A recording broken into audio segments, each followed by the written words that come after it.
Christine McHugh is a seasoned prop tech executive and sustainable real estate expert, specializing in technology, integration, and decarbonization strategies for the built environment.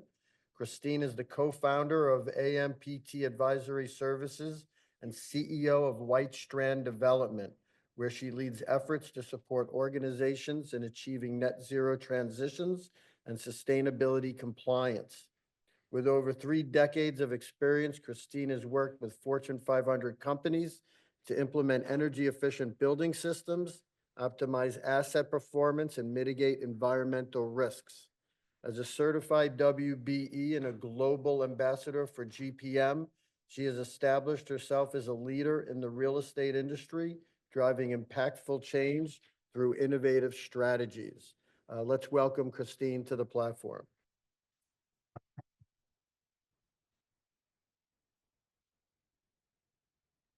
Thank you. Good morning, everyone. Thanks again, Scott.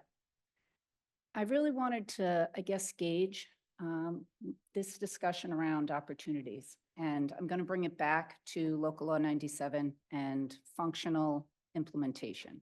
So coming from the data set side of the equation, I know we've been speaking about mechanical systems and algorithms, but I started, when I put this presentation together, kind of look at the data in a larger, thought process. So what I wanted to do is to look at the industry in New York City by sector, and then I broke it down by square footage, because I think there's a lot of opportunity for us professionally and as students come out of school to really hone in on these opportunities because of activity in these sectors and the technology advancement. So this is what we're going to go through as part of my presentation. All right, so carbon emissions, carbon neutrality, this is Local Law 97. I know from the previous presentations, a lot of this is big picture and data behind the scenes and environmental information as well, but this is really focused on New York City buildings over 25,000 square feet. So I don't know if this is a surprise to anybody, but when I was digging into this information, I come from the commercial side. The majority of my experience is commercial, and that's where I focused. I was somewhat surprised with how large the New York City residential market is. And I think a lot of us are really focusing on the commercial, which is great. And that's, it's got a lot of funding behind it. But the residential, I think, has some hidden opportunities. So I just want to highlight that, and I'm going to break this down within that sector as we dive into this a little deeper. All right. Let's talk about building stock, square footage, percentages. So I don't know how many of you guys work in Local Law 97, but New York City building stock is 5.6 billion square feet. And just to keep that real, almost 4 billion of that is residential. So these are real numbers. This is kind of projections as well as I get further into the slides. But when I look at this, we see a lot of challenges, especially in the residential. But I think that those challenges as well are opportunities for us for work, for implementation of sensors and technology that back that, especially in an example like residential, which majority of these buildings don't have BMSs. Older stock buildings, single loop systems, these are challenges. So this is, where we could come in as an industry and have some creative alignment between different kind of sensors and platforms to help these clients reduce costs, optimize energy usage. All right, so what I wanted to, highlight here is the previous growth sector is really traditionally what's been growing in New York City. And the targeted is currently what is taking off a little more. So the institutional and industrial are very small parts of the industry. Commercial, obviously, we have some post-pandemic adjustments going on. But traditionally, we always have residential and commercial growth. But I think when you're looking at residential, where you have a 70% of the market, and, we'll talk about, how much of that has even made strides towards Local Law 97 in later slides, I think that it's very telling. All right. So key impacts, I wanted to bring up retrofits in older buildings just as a reference point. I put these in order of where I see some opportunity, but I think the residential sector, again, that's 3.9 billion square feet. On the commercial side, it's 840 million square feet. So again, these are how we've broken down the sectors. And to me, some of the opportunities lie in the minutia here once we start modeling this information. All right, insights. So just for some content, I wanted to reference that 70% of the building stock has 60% of the emissions for New York City. The graph on the right is actually globally, but I thought it was some interesting analytics just to, focus on. We're looking at data and trying to hone in, depending on the sector and the opportunities. I think this is very telling. All right, I think this is a little dark, but sorry, the slide is not readable from further back, but this is progress towards Local Law 97, and this is with a 2030 lens. Commercial has 30% of projected growth, and residential 15%. So again, when we're looking at progress, and we're looking at residential as an example, they have 70% of the market, and they've only had 15% of the growth. So there's a gap there. So again, just food for thought. I also wanted to pull out some goals or 8 actions that are needed, at least for New York City, that will affect capital planning when we're putting together buildings capital plan, which Local Law 97 and any associated ROI is part of. This is more of a takeaway, but I do think that the EV charging, the number one, which is the solar, and definitely new appliances. There's opportunities for us to layer this in to capital planning when we're working on projects for clients, both residential and commercial. But this needs to happen for us as a city to really hit these carbon emission goals. All right, so these are some challenges. I don't think this is really a surprise to anybody, but I wanted to put it out there because I think it's a good reference point. I think the 700,000 residential buildings, again, limited capital. I find myself, because, when you're sitting down with clients, especially on the residential side, small owners, they're not as educated. You see them educating themselves, but the knowledge of what has to happen and the infrastructure and the complexity is very limited.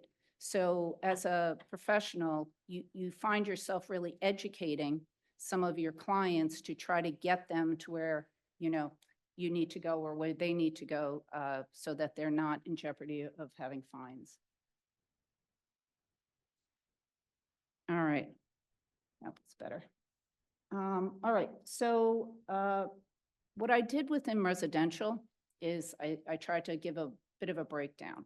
Now, I think pre and post-war have the biggest bite of the pie here, and I think they also have a huge amount of challenges associated with the infrastructure that you're inheriting. A lot of consultants come in and they're brought in on a pre-war building. These systems, again, are legacy systems. a boiler, steam? How do you tackle getting clients going? And is there a way to either phase the solution or do a hybrid solution of their existing heating and maybe heat pumps in a segment of the portfolio of the building?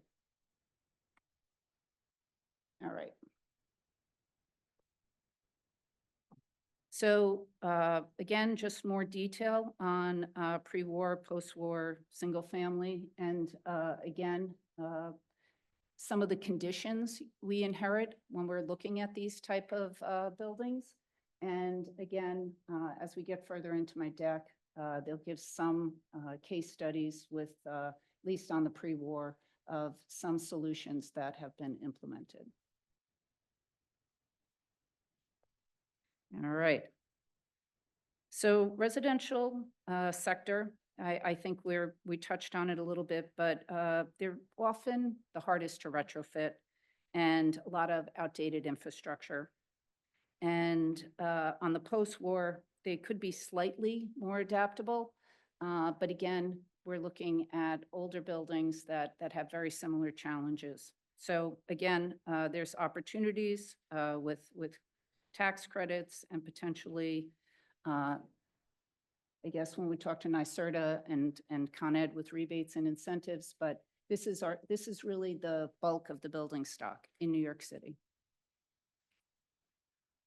Single family, again, we individually owned, I think this is very small portion of the percentage of the stock. And the mixed use, most of the time I put the mixed use with the pre and post-war.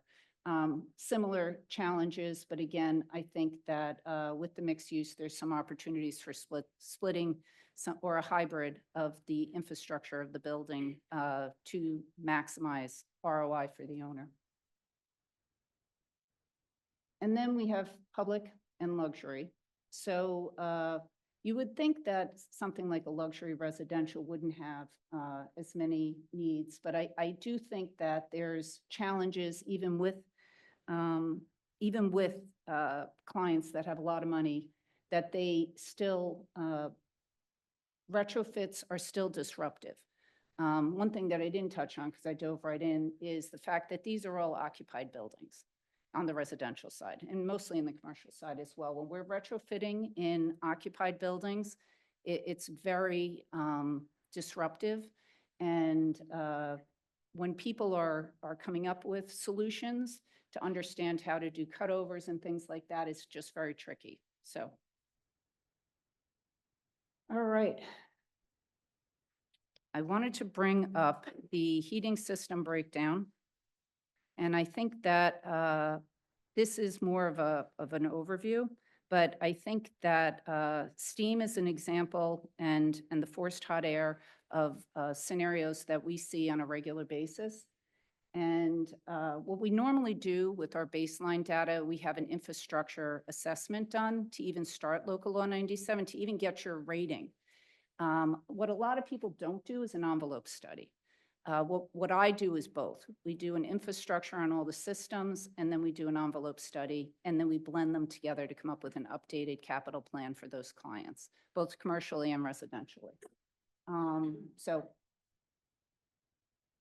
right. I think the technical challenges are ones that probably everyone in this room that's working in Local Law 97 has seen before. I don't do a lot of work in luxury or historic preservation, but there's always, where do we put heat pumps on setbacks, visibility. I think there's opportunities for some of the ways some of our partners, heat pumps as an example, are doing things differently, where things are more modular, where they can be tiered back so that you can't see them from the street. There's always opportunities, and I think that a lot of our solutions now have adaptability, and modularity is one of those. So as we get more into it, you're going to see a lot of solutions that have taken these things into how they build their equipment so that they could really, have some leverage in the market. All right. So when we talk about retrofits and ROI, I think that this is really, Local Law 97 is an electrification effort. Electricity is not cheap.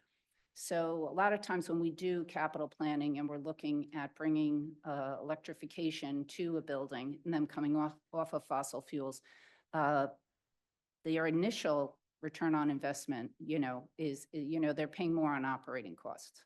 So especially on the residential side, it's very challenging. Commercial side, there's more equity there, so I think more tolerance.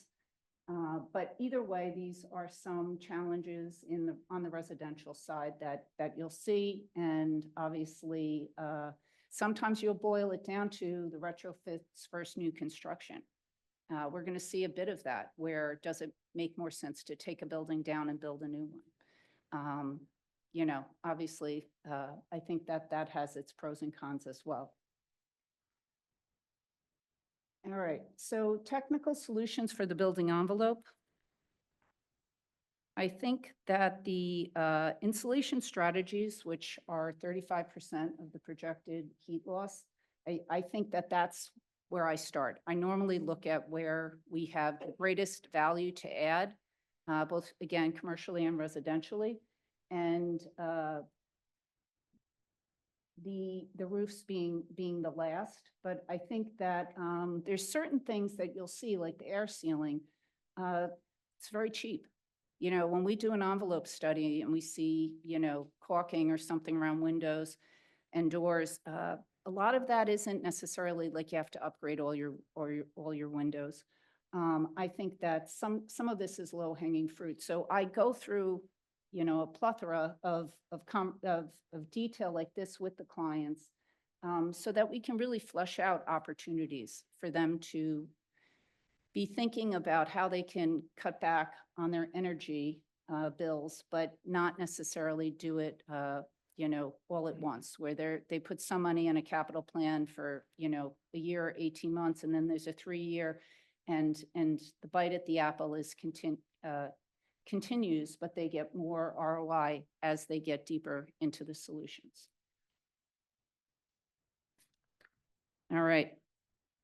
So HVAC solutions, this is probably, no pun intended, the hottest thing when you talk to clients, both commercially and residentially.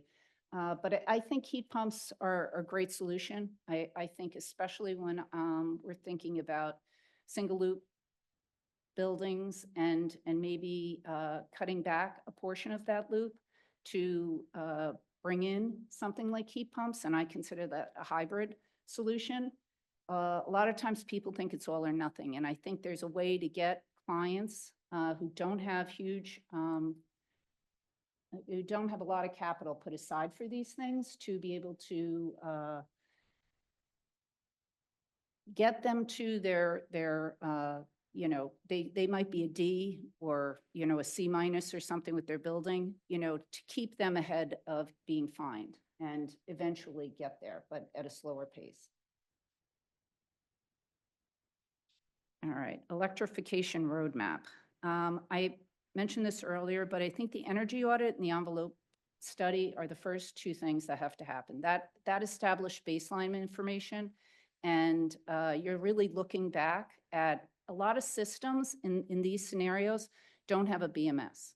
So you're really looking at utility bills, work order tickets, and this kind of facilities and operational information that's hard copies, trying to pull that together to get it into some kind of a database so that you can start, gauging if we were to do any kind of solutions, what would the model be off of that baseline, and the ROI is driven from that. All right. This is my case study. So I wanted to do a pre-war, just as an example. And a lot of what you see, it's, it's kind of the envelope and what we could do there, not just the equipment, but the thermal side, that they're taking this and they're really looking at the envelope from the inside, because they do have constraints with regards to the exterior facade of the building and what it looks like. So the solutions was this rock wool, which is interesting as technical solutions come up. I think sharing this kind of information and seeing who's leading the industry, they have some different types of solutions, and this is one of them that I think is really works well for this application. And then we have the second portion of this, which is the outcome. So they did reduce their heating and cooling demands. They did enhance residential comfort. And they also maintained the historic integrity, which again is going to be a part of the conversation as we work through some of these clients and what their constraints are. All right, so I think this isn't really news, but I put these ROI opportunities up on the board just as reference points. I think that to me, I'm a person that looks at ROI as we do capital planning. I also put the fines in the capital plan. If the clients don't do certain things by a certain point, then they will be fined. And then I'll actually identify what the projected fines are, in their capital plan, because that's a realistic reflection of if they don't do it, then there's going to be a negative. And how does that play into your financials for the building? All right, so key policies driving Local Law 97. I think there's the overview for the Climate Mobilization Act, but also that where we are to date, I think, just looking at the building stock and what sectors have really moved ahead and what have stalled. And then penalties, I think, and long-term goals. A lot of people can't afford the penalties and they can't afford the solutions. So that's why I always think creative discussions with the client on how to try to move the needle is probably the best way to kind of start. They have to do something. They have to show that they're planning on something. And as the fines start to come through, I think that municipalities will probably be hopefully a little lenient on some of these buildings as they're showing that they do have a game plan to retrofit their buildings and how they plan to do that. So regarding the strategies, I know I talked about phased approaches. I think one thing that I really didn't bake into here was the hybrid approach. But I do think that there also is contractor training. I think there's a gap in the industry in maintenance, smart maintenance, and technical maintenance force. I think also in this room, you'll know outside of this room that there's a lot of even professionals that aren't talking about set point strategies and dynamic set points when they're setting up controls for the systems that they're designing for. So I think a takeaway that I find for myself when I go to a lot of these, lectures is how can I take something from this conversation forward with me and my business? And I think that it's important for us to be thinking about when we work for somebody, it could be a co-op board.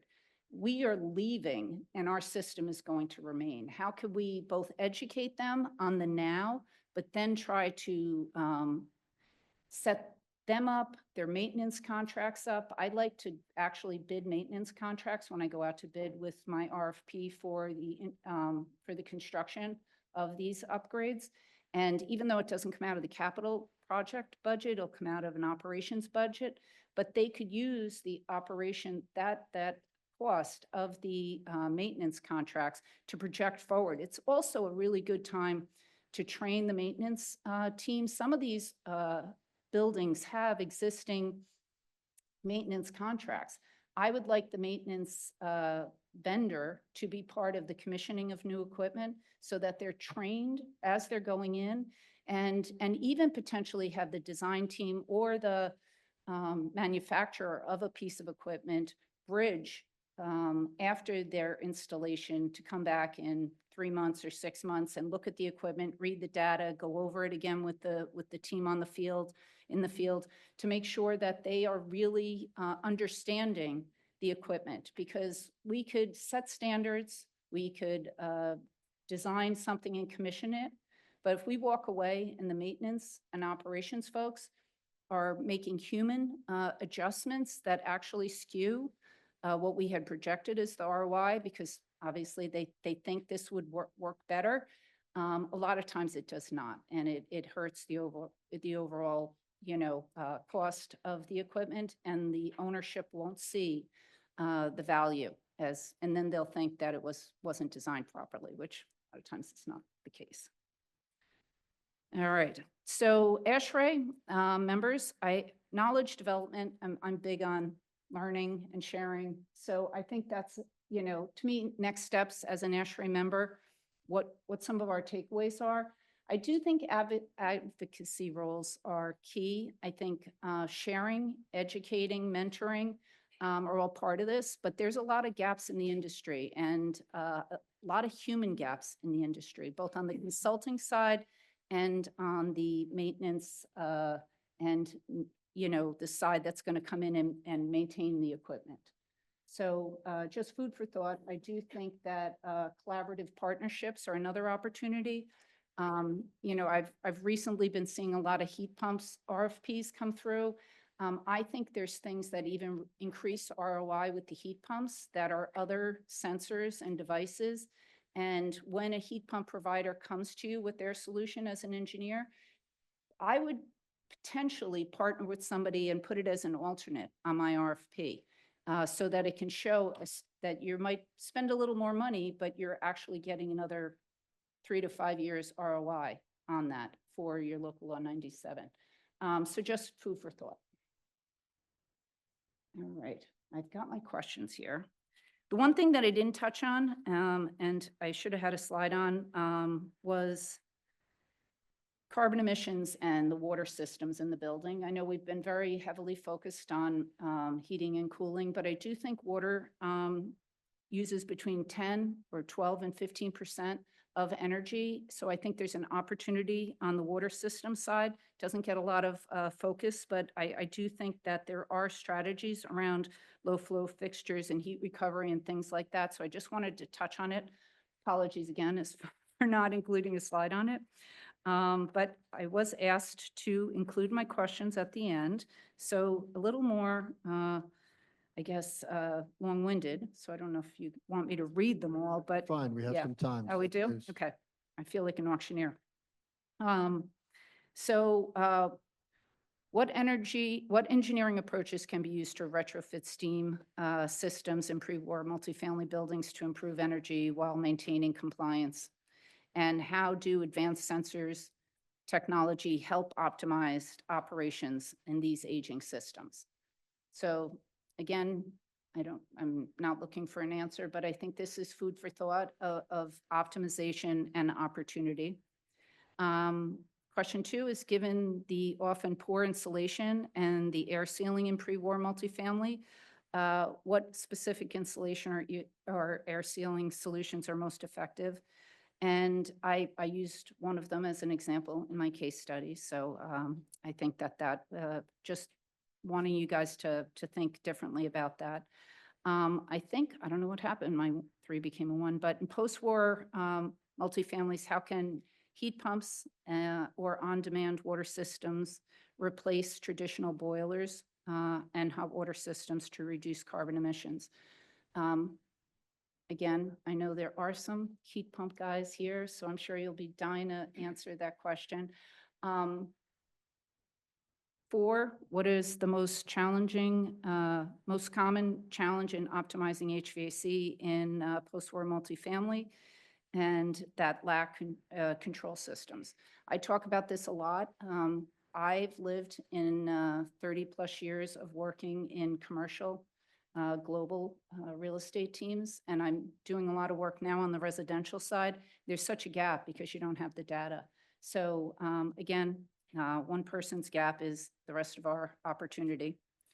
And then how can we integrate smart metering systems and real-time energy monitoring into pre and post-war multifamily and to optimize performance for heating, cooling, lighting, supporting Local Law 97. So just, I'm leaving you guys with some food for thought there. And I think that's it. Fantastic. Thank you very much, Christine. Do we have any questions for Christine? Yes, Tom. hold on. No, no, let us speak into the microphone. I just want to make a couple of comments on Christine's presentation. She talked about the difficulties of working in multifamily spaces in people's apartments while they're living there. We do a lot of heat pump retrofits, and it is one of the biggest challenges is to get them scheduled properly and keeping everybody calm because you're invading kind of their 500, 600, 800 square foot space. And you're trying to hide pipes through the apartment to put a wall hung unit up, and you're trying to go through the tops of closets, which are finished all the way to the ceiling or, completely packed with no room. So it takes a lot of education, which is one of the points you were making earlier, of really talking to these boards. And it sometimes can take 6 months for everybody to get comfortable just to get you to come in and really look at the building and give them a complete proposal to transform their lives. There's a lot of people that want to do it, but there's always 1 or 2 people in the building that are dead set against it. They want the old boiler back. They want to stick with the fossil fuels. They like their noisy window air conditioners. So that's part of the challenge that Christine pointed out. Every building is different because there's always a new set of characters in every building that need to be educated first and then calmly walk them through the process. And it's not easy to do at all. And then the challenge with those buildings that are landmarked at a whole other level because you've got to go through the landmark process, but also you really don't know what's behind the walls until you start breaking open 2 layers of 100-year-old plaster, which is a difficult thing to do as well. There's a tremendous opportunity for everybody that's in this room and out there to encourage multifamily buildings to convert, but it's a long educational process, but it is worth it in the end. The smiles that you get from clients that have their own heat pump, now they have their own thermostatic control, they don't have to open the windows to stay comfortable, it's a great feeling when that old boiler gets decommissioned and that Con Ed clean heat check shows up. And they're really happy.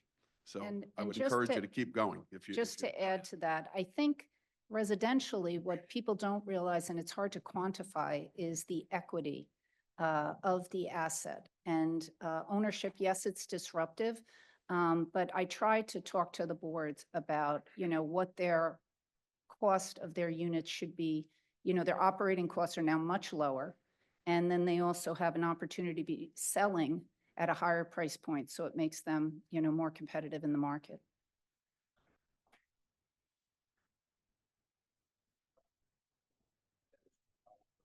Right. Yep. Yeah, you're not paying out. That's an important point, that they're paying their individual heating bills and it's not coming through the building and pushed back. They're actually, I think they're more accountable for their energy usage when they see it monthly. It's like, you don't, people think that if you don't see it and it's buried in your operating costs and your CAM charges, you lose, ownership of that.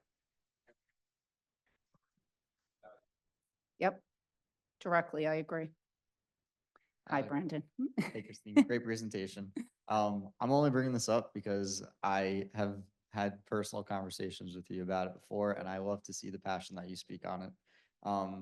Related to tying all of this together with insurance. I know. So I wanted to give you an I opportunity to know. speak I on that. a can't help myself. When we look at ROI, we always look at the rebates and incentives, grants.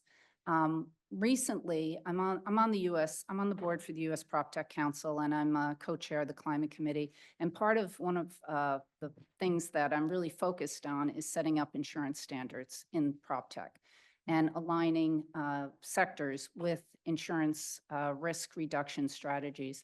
So when I think of ROI, I don't just think of what rebates we can get back from NYSERDA and Con Ed. I think, how can we lower insurance premiums or deductibles with this strategy that we're reducing risk? And I also am looking at mortgage rate incentives. So I'm thinking that in the future, my clients' insurance provider and their bank lender are going to be more of a partnership. And I do think the insurance companies are going to come back and be looking at data sets, and some of their exclusions are going to be that you're falling outside of what they consider their healthy data set of a building. And if you go below or higher, I of course think of cooling towers and Legionella because it's where my brain goes. But I look at Legionella data sets associated with property systems as an opportunity of risk reduction. Again, a huge risk on the insurance side, and it comes down to human maintenance. And if a computer is reading, your data and keeping track and notifying you, then you can proactively, even if it uses more energy, lower your risk for things, as an example for Legionella. But it's also leak detection. Largest claim in the United States, both commercial and residential, and it's also double fire and theft claims. So I do think that there's also, someone spoke earlier about, I think of it as a data lake, so I think putting the data someplace where multiple types of people can read the data. On the commercial side, I have a lot of cost seg guys reading the data. They're looking at depreciation and write-offs and things like that. So it's not just energy. I think there's a lot of stakeholders that are, second and third tier that we don't even realize have to have access to some of this data sets. Sorry, I'm going off, but.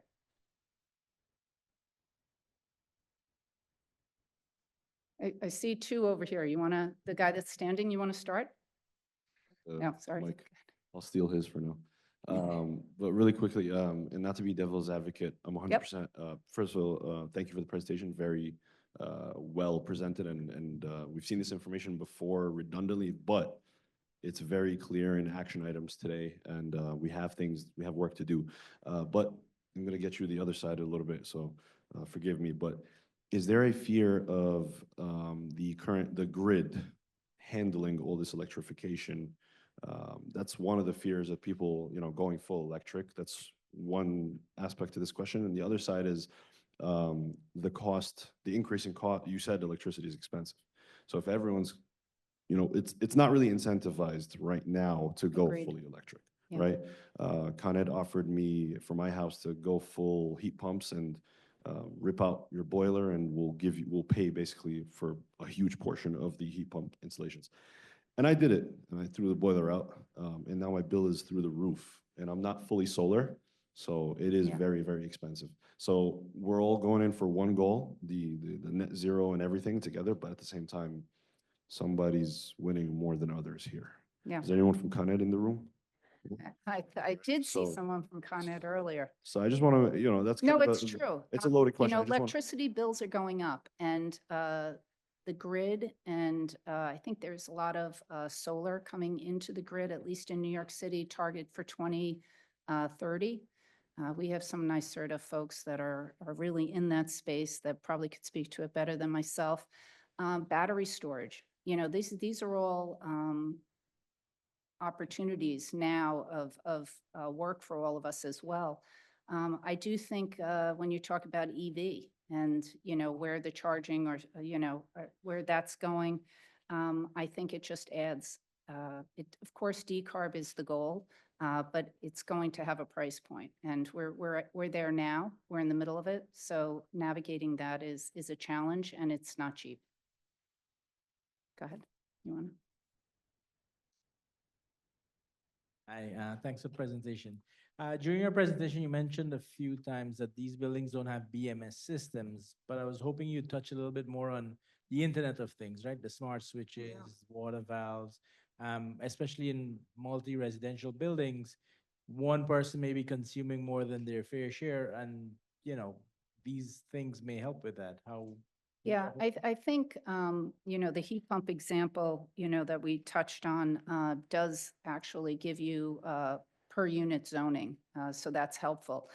I do, in my opinion, I think that the, current system is single loop, like just say steam in a 1950s pre-war building, a post-war building. I think that thanks, sorry. I think that, the opportunities are really, that they don't have any place where the data lives currently. And there's a cost to actually have a cloud-based system. But I think the cloud-based system, I don't know how else they're going to be able to validate their data without access, real-time access to it.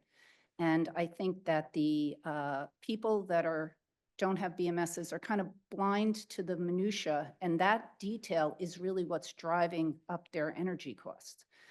So, us as consultants or owners in some instances, we have to educate them. But I do think that having a platform that reads the data, or that the data can sit so it can be read, is key for our clients, and that to me would be a cloud-based system. Anyone else? Tom, you're sitting here between everyone and lunch here. Another question? No, hold on. We have a question up front. Sorry. Tom, I'm going to steal it from you. Sorry.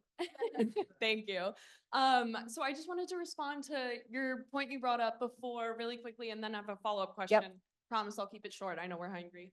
But so Con Edison does have for single family homes their select pricing plan where they offer discounted rates for heat pump customers. So it is a seasonal rate. They presented on that in a recent ACEEE webinar where they went over how current electric rates are artificially increased in the wintertime because, that's typically we have summer peaks. So then Con Ed raises it in the wintertime. So they offer a discounted rate for heat pump customers and then also time of use rate. So that should help out with that.